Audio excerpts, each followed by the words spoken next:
சொல்லிடலாம். தள்ளிக்கணும்னு சொல்ல போகும்போது என்ன சொல்லி, ஐயா தள்ளிக்க முடியாது, அண்ணன் தள்ளிக்க முடியாது. ஆனா உங்க ஐயாவா உங்க அண்ணனா கிடையாது. அந்த உறவு வார்த்தை எப்படி வருதுன்னா, இதுதான் உலகம் ஒரு குடையின் கீழ். இயேசுபிரான் சொல்லுவாரு, அதாவது செவி இருப்போர் கேட்பாராகன்னு சொல்லுவாங்க பைபிள்ல ஒரு வார்த்தை. செவி இருப்போர் கேட்பாராங்கன்னா எல்லாருக்குமே செவி இருக்கு. நல்ல விஷயங்கள் எங்கு சொல்கிறார்களோ அதை எந்த செவி மனதார கேட்கிறதோ அவர்களுக்கு தான் உண்மையாக செவி இருப்பதாக சொல்றது. புரியுதா? ஆனா யாரு இன்றைக்கு இருக்கிற கூட்டங்கள் வந்து எதை கேட்கணும் எதை கேட்கக்கூடாது அதெல்லாம் மீறி எவ்வளவோ போயாச்சு. அதனால அந்த விஷயங்களுக்கு எல்லாம் இல்லாமல் உங்கள் பள்ளியில உங்களுடைய ஆசிரியர்கள் உங்களை வழிகாட்டுகிற செய்திகளை, மாடல் எஜுகேஷனை, இதுகளை உள்வாங்கி நீங்கள் வருகிற பொழுது உங்களை அசைக்க யாரும் இல்லை. அந்த ஆர்டிகல் 47 யாரும் ஊரே யாவரும் கேள்வி சொன்னல, தீரும் நன்றும் பிறர் தரவாரா. இந்த வரி இந்த நெத்தியில இருக்கணும், நீங்க வாழ்க்கை முழுவதும் இருக்கணும், மறந்துடக்கூடாது. தீரும் நன்றும் பிறர் தரவாரா சொன்னாங்கல்ல குரல். அன்பும் அரணும் உடைத்தாயின், அன்பும் அரணும் இருந்து விட்டால் வாழ்க்கையில எந்த பிரச்சனையுமே கிடையாது சார். விட்டு கொடுத்து விட்டால் பிரச்சனையே கிடையாது. அப்ப தீரும் நன்றும் பிறர் தரவாரா என்ன அர்த்தம்? தீமையும் நன்மையும், எனக்கு ஏற்படுகிற தீமையும் நன்மையும் என்னால் மட்டுமே எனக்கு வருமே ஒழிய பிறரால் வராது. இதை வச்சு நம்ம போதை பொருளுக்குள்ள போவோம். கடை இருக்கு சார், ஒருத்தர் கொஸ்டின் வருது ஒரு ஆள், எங்க பார்த்தாலும் பீடி சிகரெட் விற்கிறாங்க சார். இன்னொரு பக்கம் பார்த்தா கடையா இருக்கு சார், கூட்டமா நிக்கிறாங்க சார். அங்க மனமகிழ் மன்றங்கள் என்னென்ன போல உருவாக்குறாங்க சார். அப்ப சமுதாய விதியில இது பூரா இருக்கே சார் அப்படின்னு கேள்வி கேட்டா இந்த வரிதான் உங்களுக்கு வரணும். தீரும் நன்றும் பிறர் தரவாரா. சமுதாய விதியில எல்லாம் இருக்கும். இன்னைக்கு மட்டும் இல்ல சார், திருவள்ளுவர் 2000 ஆண்டுகளுக்கு முன்பாக திருக்குறள் எழுதினாருன்னு நம்ம சொல்றோம். கல்லுண்ணாமைங்கிற அதிகாரத்தையே அவர் அப்பவே எழுதி வச்சாரு. எல்லா காலத்திலும் எல்லாம் இருந்திருக்கிறது. மனிதன் பிறந்த காலத்திலிருந்து மனிதன் நாகரிகத்தில் வளர்ந்த காலம் முதல் அனைத்து விஷயங்களும் இந்த உலகத்தில் இருந்து கொண்டுதான் இருக்கிறது, இருக்கும். இதுதான் உலகம். ஆனால் அதில் எது நமக்கு தேவை என்பதை தேர்ந்தெடுக்க வேண்டிய மிகப்பெரிய பொறுப்பும் கடமையும் நம்மகிட்ட இருக்கு. அப்ப அதனாலதான் தீரும் நன்றும் பிறர். சந்தைக்கு போறேன் சார், நான் என் வீட்டுக்கு ஜாமான் வாங்க போறேன். சந்தையில நல்ல மீன் இருக்கு, அழுகின மீன் இருக்கு, சாதாரண காய்கறி இருக்கும், ஃப்ரெஷ்ஷா இருக்கும் காய்கறிகள், எல்லா பொருளும் அங்கே இருக்கும். என் குடும்பத்துக்கு வேண்டிய பொருளை வாங்க வேண்டிய பொறுப்பும் கடமையும் என்னை சேர்ந்தது. நான் எதை வேணாலும் வாங்கிட்டு வந்து என் பிள்ளைகளுக்கு கொடுத்தா அது சரியான தகப்பனா இருக்க முடியாதுல்ல.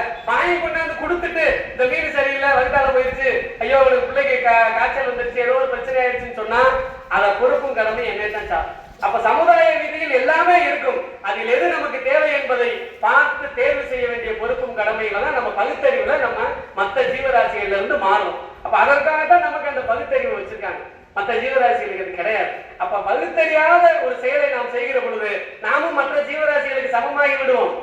ஆனால் சிரிக்க தெரிந்த ஒரே மிருக மனிதன் என்று சொல்கிறார்கள். சிரிக்க மறந்த மிருகமாக இருந்த சிரிக்க மறந்த மனிதனை மிருகம் என்று சொல்வார்கள், கேள்விப்பட்டிருக்கீங்க. அப்ப பகுத்தறியக்கூடிய விஷயம் நமக்கு இருப்பதாலே நாம் மற்ற ஜீவராசியிலிருந்து விலக வேண்டும் என்று சொன்னால் நாம் எடுக்கக்கூடிய முடிவுதான் நம்முடைய வாழ்க்கையை தேர்வு செய்யும். ஆர்டிகல் 47ல மருந்து பொருள்களுக்காகவும் சுகாதாரத்திற்காக மட்டுமே நீங்க எதை பயன்படுத்தணும், அந்த ட்ரக்ஸை யூஸ் பண்ணணும், மற்ற எதுக்கும் விற்க கூடாது பண்ணக்கூடாது இருக்கு 47ல. ஆனால் அது அடிப்படை உரிமையாக இல்லை. ஆர்டிகல் 47 என்னவா இல்லைன்னா அடிப்படை உரிமையா இல்லை. அப்படி அடிப்படை உரிமையா இருந்தா நீங்களும் நானும் சுப்ரீம் கோர்ட்ல கேஸ போடலாம். ஆர்டிகல் 32 அப்படின்னு ஒரு ஸ்பெஷல் சரத்து இருக்கு.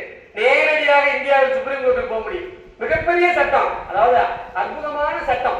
நேரடியாக இந்தியாவில் ஒரு தனி மனிதன் தன்னுடைய உரிமை பாதிக்கப்படுகிற பொழுது நேர சுப்ரீம் கோர்ட் வாசல்ல தட்ட முடியும்னா உலகத்திலேயே நம்ம நாட்டில் தான் இருக்கு. அதுக்கு ஒரு ஆர்டிகல் 32. ஆனா 47ங்கிற சரத்து போதை பொருளை பற்றி கூறுது. அது மருந்து மற்றும் சுகாதாரத்திற்கான விஷயங்களுக்காக மட்டுமே நீங்க ட்ரக்ஸை பயன்படுத்தணும்னு அரசுக்கு வழிகாட்டும் நெறிமுறையில வச்சதால இதை நீங்க ஒழிக்கணும்னு சொல்லி கோர்ட்டுக்கு போக முடியாது. ஆனா அரசாங்கம் நினைத்தால் அரசாங்கம் என்ன செய்யலாம், அதை மொத்தமா ஒழிக்கணும் அப்படிங்கிற அட்வைஸரோட தான் அந்த ஆர்டிகலை வச்சிருக்காங்கிறத நீங்க தெரிஞ்சுக்கணும். சரி சார், 1947 தான் நமக்கு சுதந்திரம் கிடைச்சது. அந்த காலகட்டங்கள்ல இந்த ட்ரக்ஸை ஒழிக்கிறதுக்கு ஏதாவது சட்டங்கள் இருந்ததான்னா இருந்தது. மருந்து மற்றும் அழகு சாதன பொருட்கள் சட்டம்னு ஒரு சட்டம் 1940ல. காஸ்மெட்டிக் பொருள் சொல்லுவாங்கல்ல, அதெல்லாம் மூஞ்சிக்கு தடவிக்கிறது, மேக்கப் போடுறது, அந்த அழகு சாதன பொருட்கள், லிப்டிக் தடவிக்கிறது, நெயில் பாலிஷ் தடவுறோம், இந்த மாதிரி அழகு சாதன பொருட்கள் இருக்குல்ல, இதையுமே கட்டுப்படுத்துறதுக்கு ஒரு ரெகுலேஷனுக்கு ஒரு ஆக்ட் 1940லே கொண்டு வந்தாங்க. அதன் பிறகு 1985ல இப்ப இருக்கிற ஸ்பெஷல் ஆக்ட் NDPS ஆக்ட்னு பேரு. அதாவது narcotic drugs and psychotropic substances act 1985. அதுதான் ஏற்கனவே ஒரு வார்த்தை சொன்ன பாத்தீங்களா, மனசுக்கு ஊறு விளைவிக்கக்கூடிய, மயக்கம் ஏற்படுத்தக்கூடிய, நம் மனதை பாதிக்கக்கூடிய மருந்து பொருட்களை விற்கிறதுக்கு தடை. இது எப்படின்னா சட்டத்தின் கீழாக ஒருவர் கைது செய்யப்பட்டால் அவர் குறைந்தது 15 நாள் உள்ள இருக்கணும், அதிகபட்சம் 45 நாள். ஜாமீன் கிடைக்காது, வரவே வர ஜாமீன் கடல்லே கிடையாதுங்கிற கதை தான். வடிவேல் கிட்ட வந்து சொல்லுவாங்கல்ல, அங்கே வாழை மீன் இருக்குங்கிறான், வஜ்ர மீன் இருக்குங்கிறான், அந்த மீன் இருக்குங்கிறான், இந்த மீன் இருக்குங்கிறான், கடல்லே இல்லைங்க ஜாமீன். அட மீனுக்கு ஜாமீனுக்கு வித்தியாசம் தெரியாத இவங்களை வச்சிருக்கிறேன்னு சொல்லி வடிவேல் புலம்புவார்ல, அந்த கதையா. ஜாமீனே கிடைக்காது NDPS ஆக்ட்ல போனா. இன்னைக்கு போயிருக்காரு ஒரு ஆள் NDPS ஆக்ட்ல. காலையில எனக்கு ஒரு போன் வந்துச்சு, சார் இந்த மாதிரி 2 புயல் விட்டேன் தெரியாம, அதனால என்னை கல்லல் போலீஸார் கூட்டிட்டு போயிட்டாங்க, பெயில் எடுக்க முடியுமா? 15 நாள் ஆகுமா? அப்படிதான் வேணா நான் ஆஜராகிறேன். அப்புறம் நான் அந்த வக்கீல் வந்தாரு, இந்த வக்கீல் வந்தாருன்னு சொன்னாலும் சொல்லிடுறாருன்னு சொல்லிட்டு நான் வரும்போது பேசிட்டு தான் வந்தேன். வச்சிருந்த புயல எத்தனை பாங்க கேட்டேன், 5 புயல ஹேண்ட்ஸ் கையில வச்சிருந்ததுனால போலீஸார் பிடிச்சிட்டு போயிட்டாங்க. 328ங்கிற இந்திய தண்டனை சட்டம் இப்ப புதுசா சட்டம் மாத்திருக்காங்க. அதுல 10 ஆண்டு வரை தண்டனை கொடுக்கலாம். 5 ஹேண்ட்ஸ் பை ஒரு ஹேண்ட்ஸ் பாக்கெட் வச்சிருந்தா கூட சட்டம் கடுமையா இருக்கிறது. ஆனா ஒரு சில நேரங்கள்ல முதல் முறை செய்தால் போலீஸார் மன்னிச்சு விடுவாங்க, இனிமே செய்யாத அப்படின்னு சொல்லி. அது யாருக்குன்னா இந்த மாதிரி ஸ்டூடெண்ட்ஸ் வயசுல இருக்கிற ஒரு 21 வயசுக்குள்ள இருக்கிறவங்க முதல் செஞ்சாங்கன்னா ஃபர்ஸ்ட் அஃபெண்டரா தான் போலீஸ் கொஞ்சம் மன்னிச்சு விடுவாங்க. அதையே நீங்கள் என்னவா எடுத்துக்க கூடாது, அட்வான்டேஜா யாரும் எடுத்துக்க கூடாது. இங்க உள்ள பசங்களுக்கு நான் சொல்லல, நல்ல பசங்க எதிர்காலத்துல இதே மாதிரி நீங்க இருக்கணும். உங்களுடைய சகோதரர்கள் உறவினர்கள் இந்த மாதிரி யாரும் செஞ்சா அவங்கள்ட்ட அப்படி கடுமையான சட்டங்கள் இருக்கிறதுன்னு சொல்லணும். இப்ப வந்திருக்கிற கவர்மெண்ட் வந்து இதை ரொம்ப கடுமையா இதுக்கு ஒரு ஸ்பெஷல் லிங்க் தனியா போட்டு ஒவ்வொரு டிஸ்ட்ரிக்ட்லயுமே ஒரு டிஎஸ்பி லெவல்ல ஒரு ஆபீஸ் போட்டிருக்காங்க. எந்த இடத்துலயுமே குறிப்பா ஸ்டூடெண்ட்ஸுக்கு ஸ்டூடெண்ட்ஸ் யூனிஃபார்மோட போனாலோ அல்லது 21 வயசுக்குள்ள இருந்தாலோ இந்த மாதிரி ட்ரக்ஸ் பொருள்களை கொடுக்க கூடாதுன்னு கூட நிறைய அட்வைஸ் பண்ணிருக்காங்க. அப்படி கொடுத்தவங்களை கடுமையா ஜாமீன்ல வெளிவராத அளவுக்கு அவங்களை வந்து ரிமாண்ட் பண்ணணும், உடனடியா ரிமாண்ட் பண்ணணும். போலீசார் எந்த அதுல பார்சியாலிட்டியும் இருக்கக்கூடாதுன்னு சொல்றாங்க. அவ்வளவு கடுமையாக சட்டங்கள் அந்த 1985 கொண்டு வந்த சட்டத்துல இவ்வளவு சிறப்பு அதிகாரம். ஒரு சமீபத்தில் ஒரு நடிகரை கைது பண்ணாங்க தெரியுமா, ஒரு 6 மாசம் ஆச்சு நினைக்கிறேன்.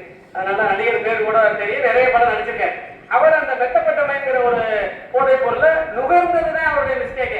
கன்சியூம் பண்ணது அவர் விற்பனை பண்ணல, வாங்கி வச்சிருந்து அவரும் கன்சியூம் பண்ணிட்டு ஃப்ரெண்ட்ஸுக்கு கொடுத்ததுதான் அவருடைய குற்றம்.